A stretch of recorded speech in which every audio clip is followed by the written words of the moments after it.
Antíoco viveu no século I a.C., em Tlos, na atual Turquia.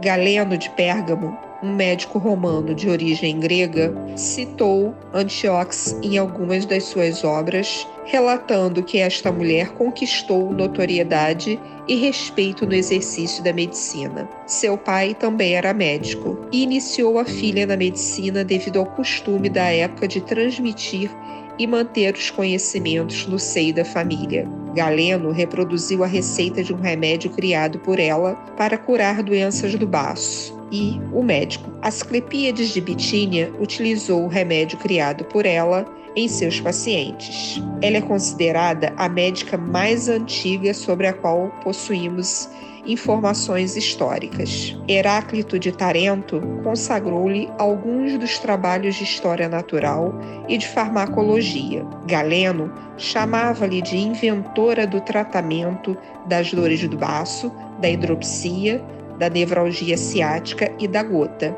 Não há muito tempo, achou-se nas ruínas de Tlos um pedestal de estátua do século II após Jesus Cristo, com a seguinte inscrição: o Conselho e a Comuna de Tlos erigiram esta estátua em testemunho de gratidão a Antíoco por sua arte médica. Esta citação da Gazeta Médica da Bahia de 1906, referente ao artigo A Médica Mais Antiga, consta na tese de doutorado de Iole Macedo Vanin, sob o título As Damas de Branco na Biomedicina Baiana. Hildegard de Bingen nasceu na Alemanha em 1098 em uma família nobre, proprietária de terras, e desde a infância tinha visões que se sucederam até a sua morte em 1179. Ela foi monja, abadesa beneditina, santa canonizada em 1584 e uma das 4 santas doutoras da Igreja, assim titulada em 2012 pelo Papa Bento XVI. Há muitos textos atribuídos a ela em várias áreas do conhecimento. Uma pioneira da medicina holística. Na área médica, escreveu Física e Causas e Curas. Em seus textos, apresentou tratamento para doenças do fígado e escreveu sobre plantas medicinais, sexualidade e orgasmo feminino. Devido à riqueza de seus conteúdos, em 2018 foi iniciado o projeto de pesquisa para a tradução comentada dessas 2 obras, com o objetivo de publicação inédita em edição bilíngue latim-português. Estudos históricos informam que Trótula de Salerno teria vivido no século XI ou XII e escrito 3 importantes trabalhos em ginecologia, saúde da mulher e cosmetologia da Europa medieval. Ela é identificada como a primeira mestra em medicina na cidade de Salerno, que foi, em seu tempo, o epicentro de ensino da medicina da Europa Ocidental. Em 1544, os manuscritos atribuídos a Trótula foram publicados sob o título Tratamento das Doenças das Mulheres antes, durante e depois do nascimento. Dorothea Christiane Exleben foi a primeira mulher a se graduar em medicina no mundo, em 1754, na Alemanha, e ela chegou a publicar um tratado sobre a permissão para o ingresso de mulheres na universidade. James Berry foi um cirurgião irlandês que alcançou patentes equivalentes a general de brigada e respeito na sociedade. Mas após a sua morte foi descoberto que James, na verdade, era Margaret Ann Buckley, uma mulher que assumiu identidade masculina para poder ingressar na Universidade de Edimburgo, se graduar e poder exercer o ofício de cirurgião. Ela se graduou em 1812. Manteve sua identidade em segredo por toda a sua vida. Rebecca Davis Lee Crumpler foi a primeira afro-americana a concluir a graduação em medicina nos Estados Unidos, em 1864. Infelizmente, nenhuma imagem dela sobreviveu, e as pessoas geralmente utilizam de forma enganada uma foto de Mary Lisa Mahoney em seu lugar. Maria Augusto Generoso Estrela foi a primeira mulher brasileira a se formar em medicina em 1879 pela New York Medical College and Hospital for Women, em Nova York. Por não ter idade mínima para receber o diploma, aguardou 2 anos para receber o grau de doutora em medicina.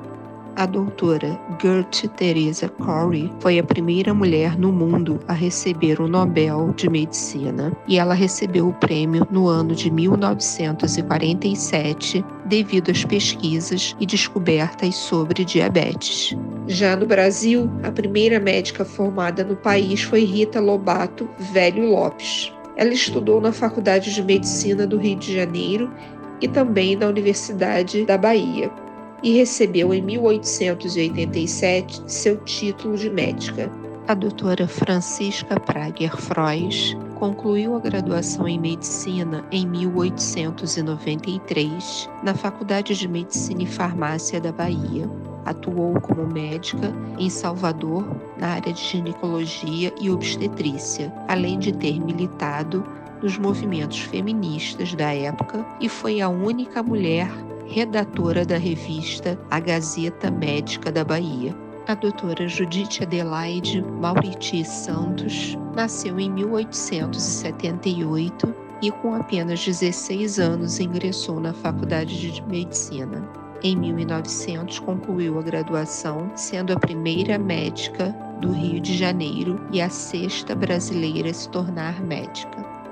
Maria Odília Teixeira, a primeira médica preta do Brasil e a primeira docente preta da Faculdade de Medicina da Bahia, nasceu em 1884 e concluiu a graduação em medicina em 1909. Era a única mulher em uma turma de 47 homens. Escreveu a tese Algumas considerações acerca da curabilidade e do tratamento das cirroses alcoólicas. Em 1915, assumiu a direção da primeira maternidade escola do Brasil. Leonice Assunção Alacaidia nasceu em 1910 em Salvador, em uma família de origem nigeriana.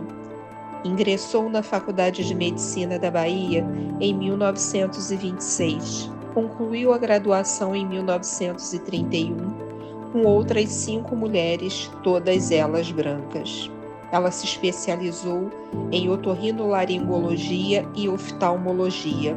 Foi professora na FAMEB e tinha seu próprio consultório em Salvador. Foi a primeira oftalmologista da Bahia.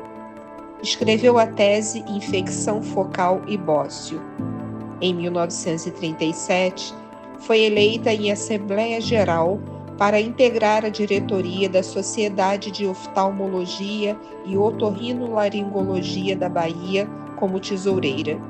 A doutora Carlota Pereira de Queiroz concluiu a graduação em medicina em 1926. Também atuou na vida parlamentar, ingressando na Câmara dos Deputados em 1934.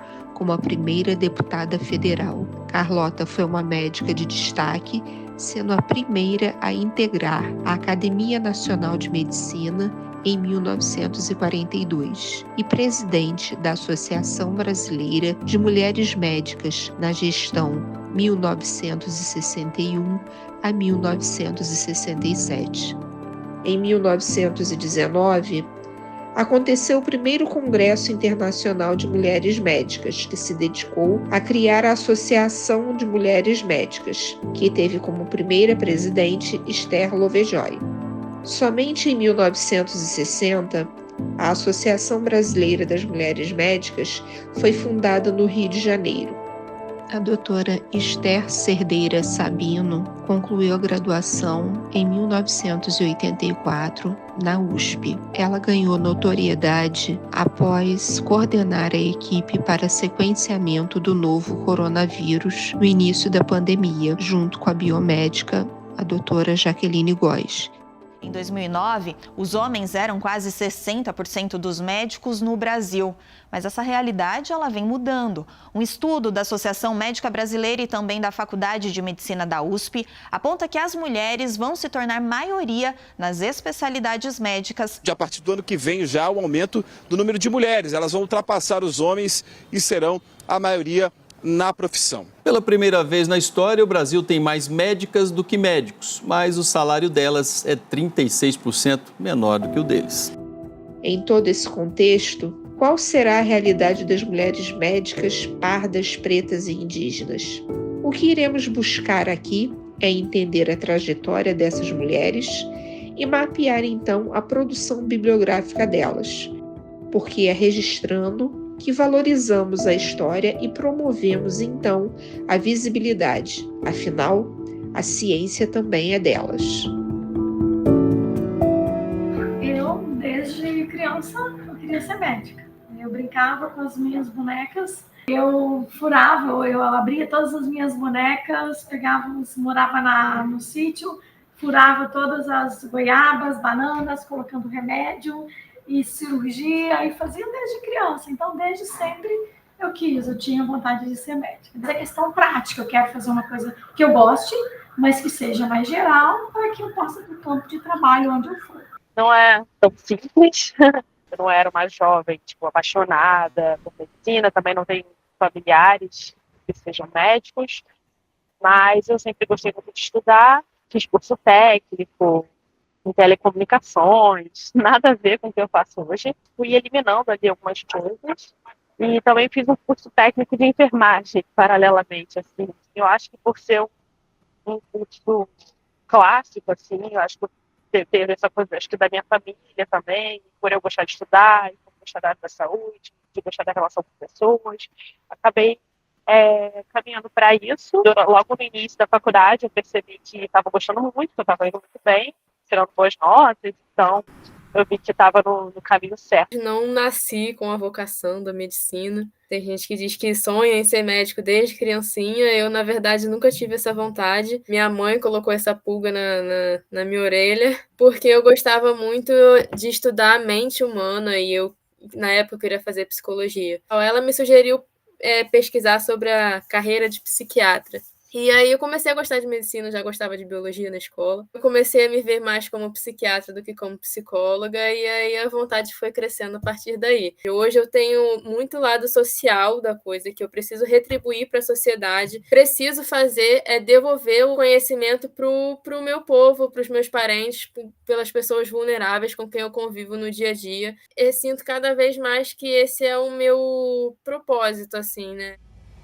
Miriam Alessandra de Moraes Viegas se graduou em Medicina na Universidade Estadual de Londrina, no ano de 2016. Ela trabalhou na Secretaria Especial de Saúde Indígena, que é um órgão do Ministério da Saúde. Miriam contou que na Faculdade de Medicina ouvia de uma professora que aquele ambiente não era a tribo dela. Eliniete de Jesus Fidelis concluiu o curso de Medicina na Universidade Federal do Pará em 2019 e relatou que sentiu dificuldades durante o estudo, com saudades dos familiares que permaneceram no Amazonas. Além disso, ela tinha uma faixa etária mais avançada que os outros alunos da sua turma, o que denota que, além das barreiras de gênero e etnia, o etarismo também está presente no meio acadêmico. Dara Ramires Lemes prestou vestibular pelo sistema de cotas. Concluiu a graduação em Medicina no ano de 2021 pela Universidade Federal de Santa Maria e tornou-se a primeira médica Guarani Kaiowá. Após a conclusão do curso, a doutora Dara passou a atender a uma aldeia com 400 famílias indígenas, a 300 quilômetros de Campo Grande. Eu nunca tive dificuldade, assim, nunca tive nenhuma questão assim de dificuldade colocado pelos colegas. Eu me lembro que tinha assim, um colega de turma, mas ele era um ponto fora da curva. Quando ele no final da graduação, ele falava: como vocês me aguentaram? Porque ele não aceitava uma mulher tirar nota menor do que ele. A única mulher que ele aceitava era eu. Existe uma cobrança maior, acho que uma autocobrança e uma cobrança real externa. Tem umas regras, né? Existe um percentual de matérias que você pode reprovar e tal. Então, eu sempre gostei de estudar, sempre me cobrei muito. Então, eu acho que tinha essa pressão de sempre ir muito bem. Acho que você também quer mostrar para as pessoas que você, né, que você é bom, né, que você pode ter vindo de uma escola pública e tudo mais, o que não é a realidade da maioria dos estudantes de medicina, né? Eu acho que hoje em dia eu vejo mais, porque agora eu sou mãe, é recente, né? Eu tenho 2 crianças pequenas, um de 1 ano e um de 3 anos. Tipo, bem mais evidente, assim, essa questão de como é difícil, né? Quanta coisa conciliar, privação de sono. Mas eu senti uma sensação de que o mundo é um pouco cruel, às vezes, né? Assim, eu senti isso no retorno das minhas 2 licenças. Para que efetivamente a gente possa avançar no sentido da igualdade de oportunidades, né? Porque, de repente, para nós é uma luta muito grande, né? Você conseguir chegar no mesmo pé de igualdade com uma pessoa branca na sociedade brasileira, né? Isso em todos os níveis. Para a mulher negra, o lugar que lhe é reservado é sempre o lugar menor, né? É o lugar da marginalização, é o lugar do menor salário, é o lugar do desrespeito com relação à sua capacidade profissional. Berta Lutz não era médica, mas é citada algumas vezes nesta pesquisa. E por quê? Ela foi precursora como ativista feminista, cientista e parlamentar, que lutou pelo direito ao voto feminino, por mudanças na legislação do trabalho da mulher, entre outras pautas. Berta Lutz e a doutora Carlota Queiroz divergiam em algumas questões como parlamentares, mas ambas foram ícones na época em que atuaram. O feminismo contemporâneo coloca o universalismo transgênero em evidência. Pessoas trans e travestis buscam mudar o cenário social ocupando espaços nas universidades, por exemplo, nas graduações em medicina, na pesquisa científica, no mercado de trabalho. Mulheres como Thaisa Andrade Pedrosa, Alice Quadros Schmidt, Ana Vitória Reis, Adriana Raiol, Maria Luísa Cardoso, Estela Branco Fontanete, Luíse Rodrigues Silva, Vivian Borghetti lutam por esses direitos, já que, segundo a Associação Nacional de Travestis e Transsexuais, cerca de 90% dessas pessoas se prostituem por falta de oportunidades de estudo e de trabalho. Como eu falei, eu morava numa cidade muito pequena do interior de Minas. Eu moro em Salvador porque eu estudo medicina na UFBA. Inclusive, eu sou a primeira mulher trans a ingressar na medicina na UFBA, em 218 anos. Naquela época que eu te falei, era outro contexto, há quase 40 anos atrás, numa cidade muito pequena do interior de Minas, a minha família extremamente conservadora. Então, eu realmente me sentia um ET, assim, eu não me encaixava em lugar nenhum. E, assim, na época eu pensava no máximo que eu fosse uma pessoa gay. Então, assim, geralmente as pessoas gays, as famílias têm mais aceitação. Porque todo mundo tem um primo gay, um tio gay, um amigo gay, um cabeleireiro gay. O gay é mais aceitável para a sociedade. Aí quando a gente que é trans, a gente tem que sair do armário 2 vezes. Primeiro você se declara gay e depois você vê que você não é gay, que você é trans. A minha família, no início, para todo mundo é complicado, mas depois, com o tempo, eles acabam se acostumando. E se a família não te apoia, quando você tem o apoio da sua família, o mundo pouco te importa. Agora, quando sua família não te apoia, aí sim fica mais complicado. Até então, a minha chegada foi muito tranquila, porque, como eu disse na época, eu ainda me via como uma pessoa parda, como mais da metade da população brasileira. Eu não me afirmava como indígena na época, eu fui entender o meu povo e a minha ancestralidade de direito, e ter essa coragem de me afirmar foi ali na época de 2021, 2020, por aí. E aí, para mim, na verdade, foi mais difícil a partir desse momento do que antes. Porque antes, como eu não me identificava como indígena, as pessoas também não me reconheciam como tal. Já passei por alguns episódios constrangedores na faculdade em relação à pintura corporal, né, com genipapo. E aí eu acho que as pessoas deveriam estar mais familiarizadas com isso, né? Mas às vezes eu me pinto e vou para a faculdade, as pessoas me olham com com um ar de tipo, que é isso, sabe? E eu já passei por situação desconfortável de estar mesmo com um jaleco, aparecer uma parte da minha mão com a pintura de genipapo e a pessoa me olhar estranho e meio que não querer ser examinada por mim e falar que minha mão estava suja.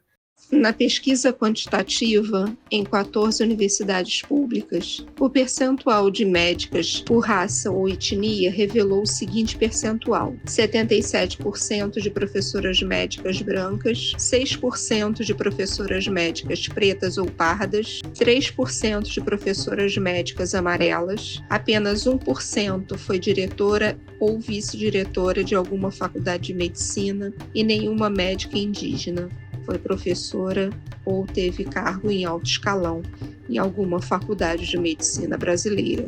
O sistema de cotas é um meio que possibilita e amplia a inclusão de negros e indígenas nas universidades, conferindo diversidade no ambiente acadêmico. Apenas o sistema de cotas é suficiente para reduzir a desigualdade de raça e etnia das universidades? A Universidade do Estado do Rio de Janeiro, a UERJ, foi uma das pioneiras na adoção da política afirmativa no país, desde o ano de 2003. No vestibular da UERJ, a reserva de vagas ficou conhecida como cota e, em função de um projeto de lei estadual, foi implementada no processo seletivo de 2003.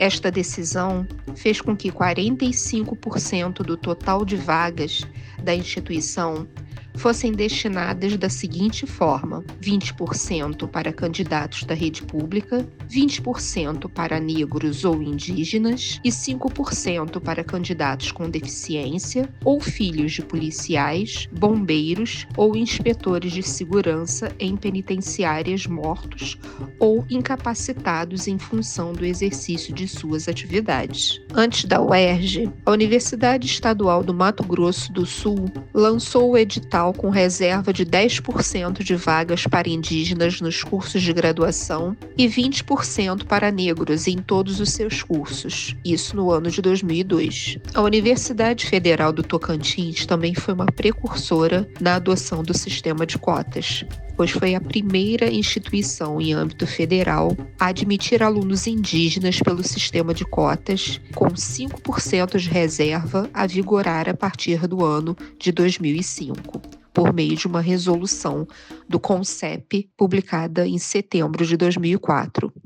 Eu estudei a vida inteira em colégio público, no ensino médio, então, por ser um colégio estadual e também técnico, acabou que eu não tinha muito conhecimento assim, para fazer o vestibular, né? E aí eu até fiz um pré-vestibular, eu percebi que muita coisa, na verdade, eu estava aprendendo no pré-vestibular. Eu estudei bastante durante um ano, né, para fazer o vestibular.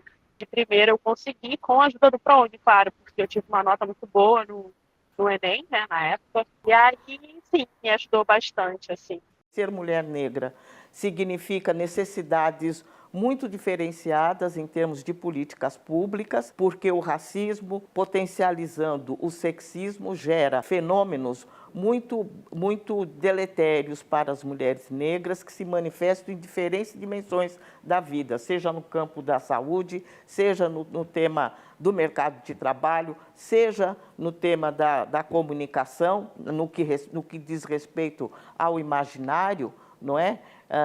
Que as mulheres negras são prisioneiras, né, das imagens de controle e estereótipos que aprisionam a representação, né, das mulheres negras. Então, em qualquer dimensão da vida, ser mulher e negra nos obriga a construir projetos e propostas diferenciadas para poder vencer essa tripla contradição a que as mulheres negras estão submetidas, que são as discriminações de gênero, raça e classe que se sobrepõem para fazer com que as mulheres negras sejam aquilo que eu sempre digo, estejam permanentemente numa situação de asfixia social, na medida em que uma dessas dimensões impede que as mulheres negras possam progredir. Quando se vence a barreira do racismo, há o sexismo. Quando se vence a barreira do sexismo, há o racismo. Quando se supostamente se pode vencer ambas, ainda tem a contradição de classe ali na frente nos esperando. Estão sendo produzidos e em vias de serem lançados vários diagnósticos, vários relatórios com avaliação desses 10 anos de políticas de cota, né, pela lei, e os 20, né, que é o universo. E todos eles atestam que há uma mudança extraordinária. O campus universitário adquiriu, não é, uma diversidade jamais vista ou imaginada, já que tradicionalmente parecia um campus escandinavo, né? Até antes desses 20 anos. O que se tem são uma multiplicidade de corpos, mas, sobretudo, além do colorido, não é, que as universidades adquiriram, há, sobretudo, também o impacto que esses corpos não brancos produzem sobre o fazer acadêmico, a produção dos saberes. Então, há em curso toda uma efervescência também, toda uma efervescência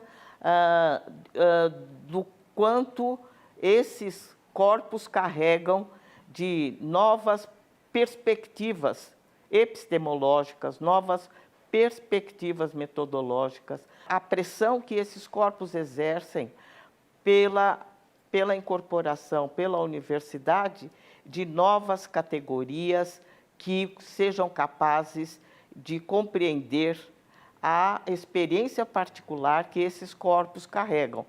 Então, eu creio que nós estamos no limiar de ver também mudanças epistemológicas muito importantes, não é? Na produção dos saberes, da produção de conhecimento, né? Passei até por ampla concorrência, na verdade, eu não sou cotista, que surpreende algumas pessoas, porque é muito difícil você achar pessoas indígenas na universidade, principalmente num curso tão concorrido. Eu, na verdade, na época, não me considerava indígena, me considerava parda, então eu nem teria coragem de utilizar a cota, porque naquela época eu não entendia que eu tinha direito. Então eu acabei concorrendo aí na ampla concorrência, por algum motivo aí eu consegui passar, e foi uma trajetória difícil, porém não impossível, né? Várias pessoas, tanto professoras quanto colegas, veteranos, né? Os veteranos, então assim, sempre tinha alguém de referência. Um dia eu quero ser dessa maneira. Então isso realmente sempre teve. Uma médica que eu admiro muito, que ela é bem conhecida, não sei se você conhece, é a Miriam Crechu, que é guarani. Ela é cirurgiã cardiovascular, né? Eu era uma criança muito travessa e eu sempre gostei muito de desmontar as coisas e remontá-las. Eu gostava de consertar as coisas. Eu falei assim, mas se eu posso consertar gente pode ser consertada? Se pode ser consertada, então eu quero ser essa pessoa que conserta a gente. Mas aí todo mundo fala, mas que estranho, né? Porque aí você quebrou o braço, como é que você se tornou uma pessoa que cuida de coração? Aí eu sempre gosto de usar esse exemplo. Se você pudesse consertar alguma coisa, você ia mexer nas engrenagens ou você gostaria de mexer diretamente no motor? Na faculdade de medicina eu acabei me apaixonando pelo motor mesmo. Eu gosto de falar que o coraçãozinho ele é um motor de tudo isso. Tudo bem que o cérebro é ali o painel de controle, mas eu gosto mesmo do motor e hoje em dia eu conserto o motor até funcionando. Eu me apaixonei primeiramente pela cardiologia e eu tenho uma irmã que é congênita também, tem uma doença congênita do coração, foi operada quando era bebê. Então uma das coisas que me chamava muita atenção nela ainda de criança é a cicatriz no peito. E quando você entra na faculdade de medicina, você acaba procurando coisas que te são mais familiares e acaba naturalmente se interessando mais por aquilo que é natural, né, para você. Então, eu me apaixonei primeiramente pela cardiologia, mas eu sou uma pessoa que gosta muito de trabalhar realmente com as mãos, assim. Então, é algo que eu venho desenvolvendo desde criança mesmo, essa habilidade manual. Por isso, apesar de gostar muito da cardiologia clínica também, eu gostaria de colocar a mão na massa. Então, por isso que eu escolhi a cirurgia cardíaca. Miriam Cristiane Crechu Veloso, indígena do povo Guarani Mibiá, do Paraná, concluiu a graduação no ano de 2013, na Universidade Estadual do Oeste do Paraná, após ter passado no vestibular para povos indígenas. A médica relata a importância da educação e da sabedoria indígena e do repasse desse conhecimento diversificado por intermédio da história oral, passada principalmente pelas mulheres anciãs das aldeias, fazendo uma analogia do conhecimento dessas mulheres com as bibliotecas. Nas comunidades indígenas, nós demoramos a desenvolver a escrita das coisas, por exemplo. Então, nós costumamos falar que as mulheres, as anciãs, as pessoas mais velhas da aldeia, elas são, na verdade, as nossas bibliotecas, porque é essa maneira que a gente tem de transmitir conhecimento.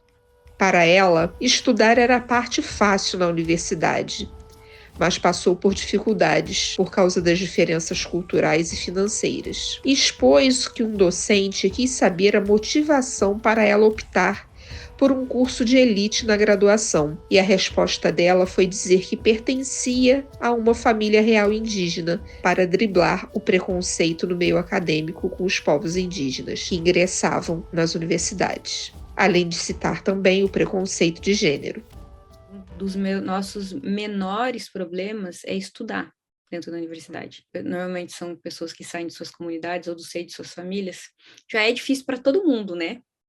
Criado ou não dentro de uma cultura sair.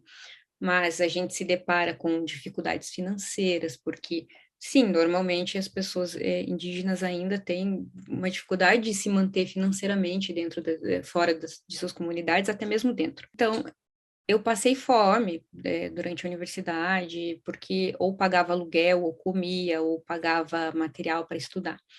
E uma das coisas que é muito importante foi o apoio da minha comunidade. A comunidade se juntava várias vezes e cada um pegava um pouquinho de alimento e mandava para nós. Então, para mim e para o meu irmão, quando a gente estava na faculdade. Então, foi uma vitória coletiva. A gente não teria conseguido sem o apoio da nossa comunidade, das lideranças, de cacique, dos anciões, das famílias. A médica é a primeira cirurgiã indígena tendo se especializado em cirurgia cardiovascular. O fato de eu ter estudado, mas assim, jamais ter deixado a minha ancestralidade, eu acho que isso impacta na vida de muita gente. Então, uma das coisas que quando eu desanimo, eu sempre recebo alguém falando assim, olha, nós somos estudantes indígenas de tal região do país, e a gente se inspira muito na sua história, porque a gente sabe, se você conseguiu, a gente também é capaz de conseguir. Então, a gente se espelhar nos outros, a gente entender que quando a gente avança, a gente está trazendo mais gente junto. O nosso crescimento, ele nunca é individual. Como povo indígena, se a gente está subindo no palco, na verdade, a gente só está subindo lá para esperar os outros, os próximos. E cada um que avança traz mais um pouquinho para o outro, a gente acaba abrindo portas. Eu acho que nenhum crescimento ele é individual, ninguém chegou aonde está sozinho, por mais que muitas vezes a gente pense, eu lutei sozinho. Não, ou alguém abriu uma porta para você, ou alguém te ensinou como arrombar uma porta, ou pular uma janela. Fácil não é, mas eu acho que a gente só cresce no coletivo mesmo. Então, uma das coisas que me fortalece é ver que a minha história inspira outros estudantes indígenas, mas também eles me inspiram também, sabe? Então, toda vez que alguém fala que está ali tentando e fala, não, vamos lá, então não vamos desistir, então vamos continuar todo mundo junto e vamos para frente sempre. De acordo com o estudo Demografia Médica no Brasil, realizado na parceria entre o Ministério da Saúde, por meio da Secretaria de Gestão do Trabalho e da Educação na Saúde, a Universidade de São Paulo e a Organização Pan-Americana de Saúde, as mulheres serão maioria entre os profissionais da medicina em 2024 no Brasil, e a perspectiva é continuar nos próximos anos.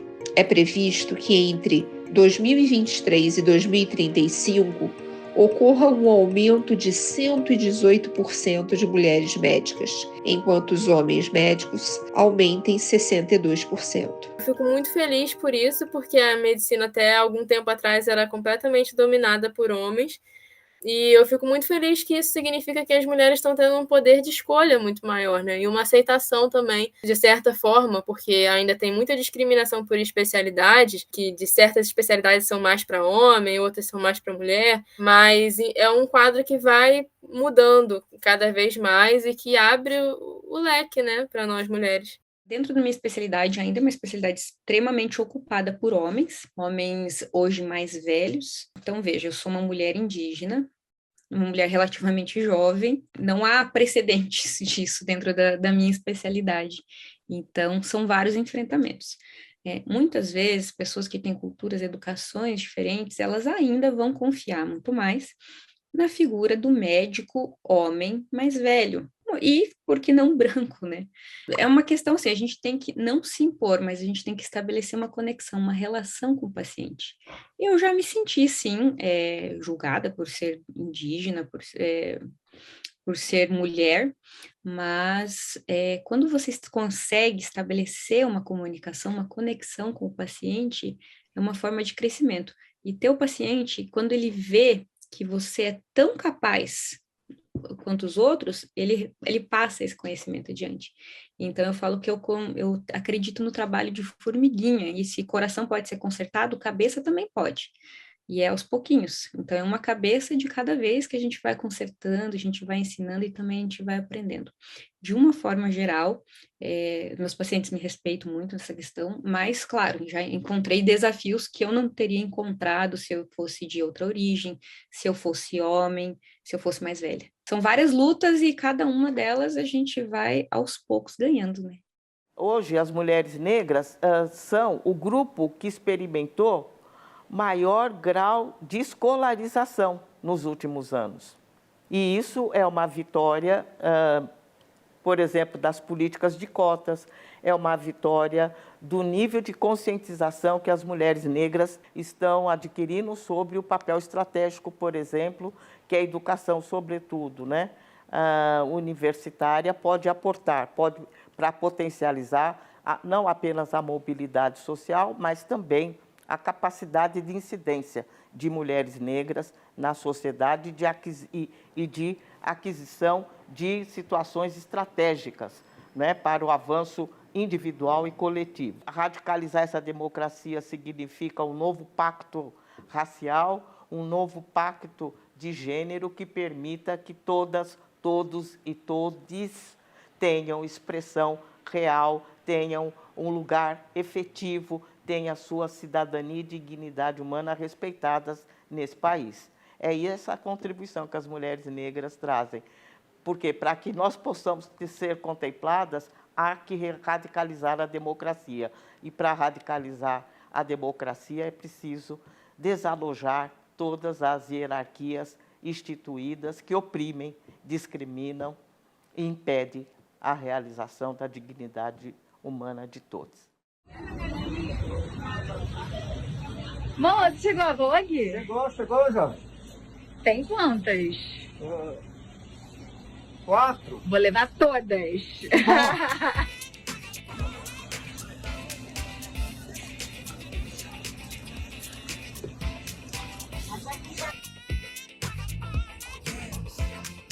Ju? Oi? Aí o que acabou de chegar?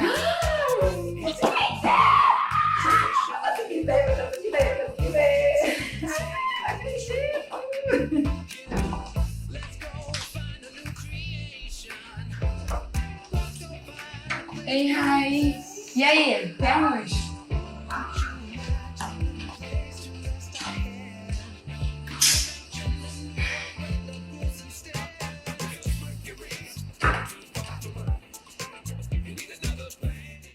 Apesar desse avanço, a distribuição de renda ainda é desigual. As mulheres médicas chegam a ter um rendimento médio anual 36,3% inferior aos homens. Além disso, existe uma outra barreira na carreira das mulheres: a dificuldade de chegada a altos cargos e a participação nas entidades que compõem o universo da medicina. Para calcular essa participação das mulheres nas entidades médicas, realizamos uma pesquisa pelos cargos de presidentes e vice-presidentes, assim como também nas instituições de ensino superior pelas docentes das instituições. Tendo em vista os anos em que tais instituições foram criadas, percebemos a pouca presença de mulheres médicas em cargos no alto escalão. E a situação ainda é mais gritante com relação ao baixíssimo número de médicas pretas e pardas. Quanto às médicas indígenas, nenhum registro foi localizado sobre a presença delas nestas instituições. Acho que essa questão ainda vai demorar um pouco mais de tempo, porque aí depende não só da capacidade das mulheres e do acesso, como também da recepção da sociedade como um todo, né? Foram pesquisadas 27 instituições e no alto escalão foram localizadas 22% de médicas presidentes, 24% vice-presidentes, 54% diretoras. O baixo quantitativo ou nenhuma presença de médicas no alto escalão denota o quanto estas estruturas seguem com forte presença masculina. E a doutora Eliette Bousquela, presidente da Associação Nacional de Medicina, mencionou tal situação em entrevista à revista da Associação Paulista de Medicina, na edição julho-agosto de 2024. O percentual de médicas brancas no alto escalão das instituições científicas é evidente. 49% das médicas brancas foram diretoras, 23% foram vice-presidentes e 20% foram presidentes, enquanto a presença de pretas e pardas é de apenas 3% como diretoras e 2% como vice-diretoras. As médicas indígenas continuam com o status de inexistentes nessas instituições. Há um percentual de 2% de médicas amarelas como diretoras, mas elas estão fora do escopo da pesquisa. Apenas na Sociedade Brasileira de Endocrinologia e Metabologia e na Sociedade Brasileira de Dermatologia, médicas pardas foram vice-presidentes. Em nenhuma das instituições analisadas houve uma médica preta ou parda como presidente. A doutora Andréia Beatriz Silva dos Santos é diretora da gestão 2022 a 2024 de Educação Permanente na Sociedade Brasileira de Medicina de Família e Comunidade, única médica preta na diretoria da instituição.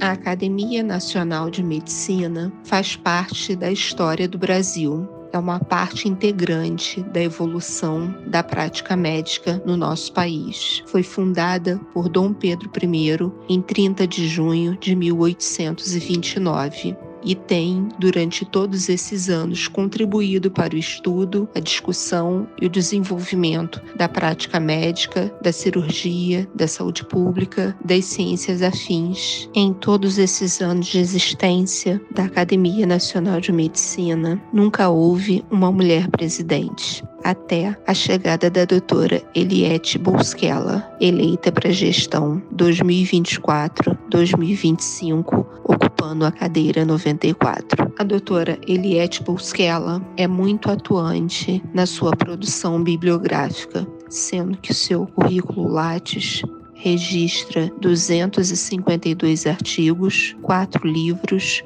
e 27 capítulos de livros. A Academia Nacional de Medicina possui poucas mulheres como titulares e eméritas no seu quadro. No entanto, há vasto material sobre essas poucas mulheres que são membros da academia.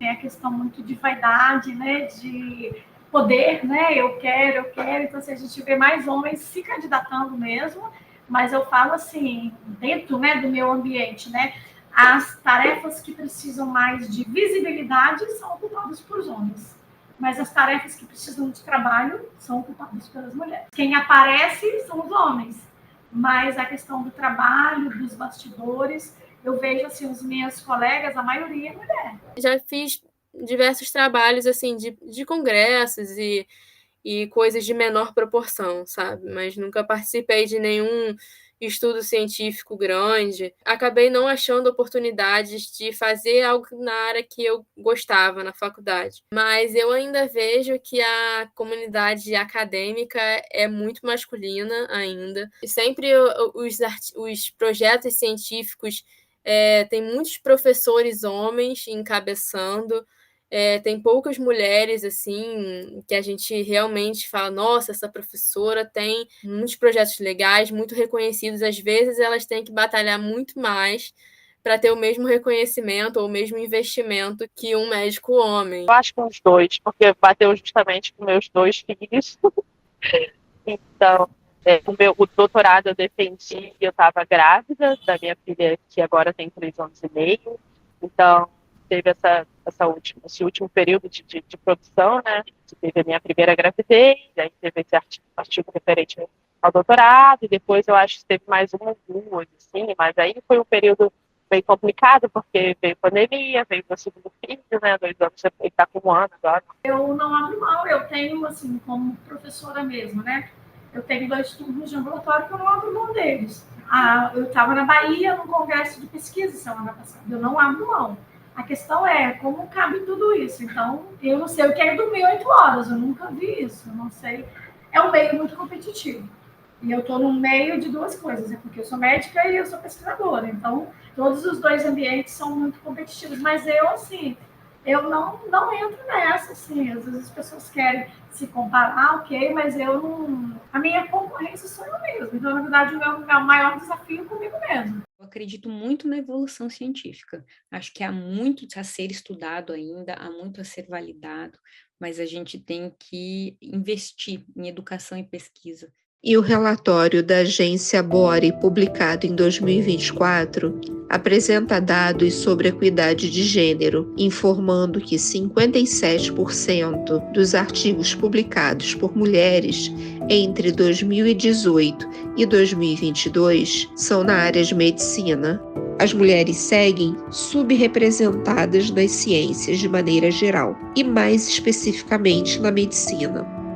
Desde a criação do Prêmio Nobel para a Ciência em 1901, houve apenas 25 mulheres vencedoras. Quanto mais alta a posição hierárquica, menos mulheres estão presentes. A maternidade constituía um obstáculo às mulheres que desejavam seguir carreira acadêmica.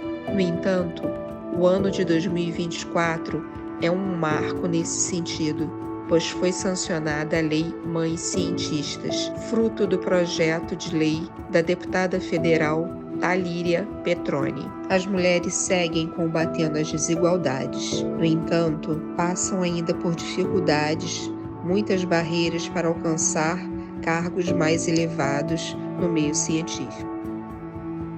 As universidades brasileiras apresentavam poucas mulheres na graduação de medicina no passado. O cenário mudou em termos quantitativos, mas as desigualdades persistem. A apresentação da história das mulheres na medicina é importante para tomar conhecimento da luta das médicas durante séculos para a garantia do direito ao exercício da profissão, para testar a capacidade de conciliação entre a vida pública e a privada, e para driblar quaisquer dificuldades na busca por acesso à educação superior e às oportunidades que a graduação em medicina proporciona. Em 2025, a Faculdade de Medicina da UF completará seu centenário e, em todos esses anos, faz parte da história das mulheres na medicina. Os primeiros passos da Faculdade Fluminense de Medicina começaram a ser dados em 1921, por meio da tentativa de organização da Faculdade de Medicina do Estado do Rio de Janeiro. Cabe observar que a fundação da instituição só ocorreu em 1925 e para tal contou com o apoio de Abreu Sodré, então presidente do Estado, e de um grupo de médicos do Rio de Janeiro e de Niterói. A faculdade teve sua aula inaugural em 31 de maio de 1926, ministrada pelo professor Otílio Machado, catedrático de Biologia e Parasitologia. Durante os 6 primeiros anos, a faculdade foi considerada semi-oficial, mas recebia uma contribuição anual da Prefeitura de Niterói. As faculdades de Medicina e a Escola de Odontologia e Farmácia foram anexadas por Ari Parreiras, então interventor estadual, no início da década de 1930. Mas já no ano seguinte, Mena Barreto, também interventor, reorganizou a instituição, mantendo sua autonomia didática e financeira, ofertando-lhe subsídios financeiros e a sua oficialização como estabelecimento subvencionado pelos cofres estaduais. Neste momento, a administração da faculdade conseguia o apoio de governantes, assim como de pessoas ilustres da sociedade local e daquelas ligadas à indústria, comércio, fato que propulsionou seu crescimento na medida em que adquiria instrumentos, maquinário e tecnologia, transformando-se numa faculdade de ponta.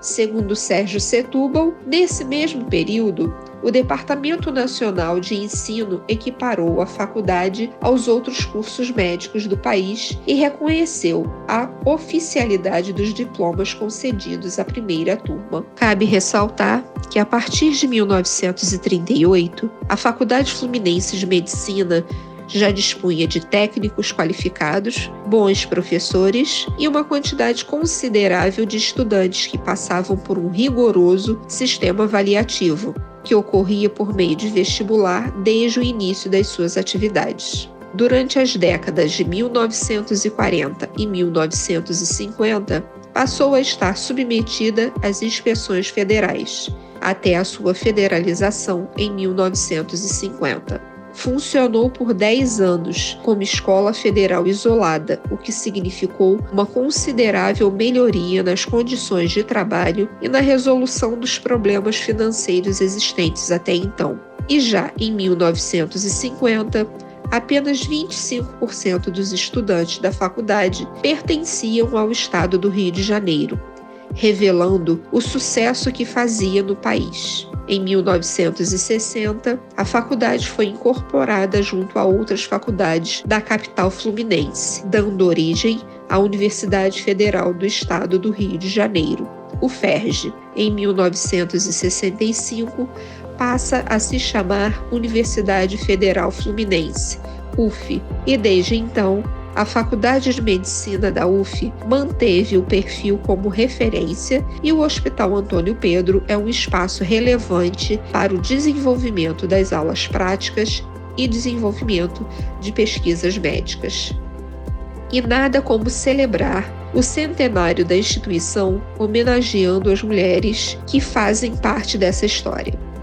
Apesar de toda a luta das mulheres que fizeram história na medicina, o combate às discriminações segue como pauta social para que mais avanços sejam conquistados com a renovação de processos sociais desafiadores à contemporaneidade.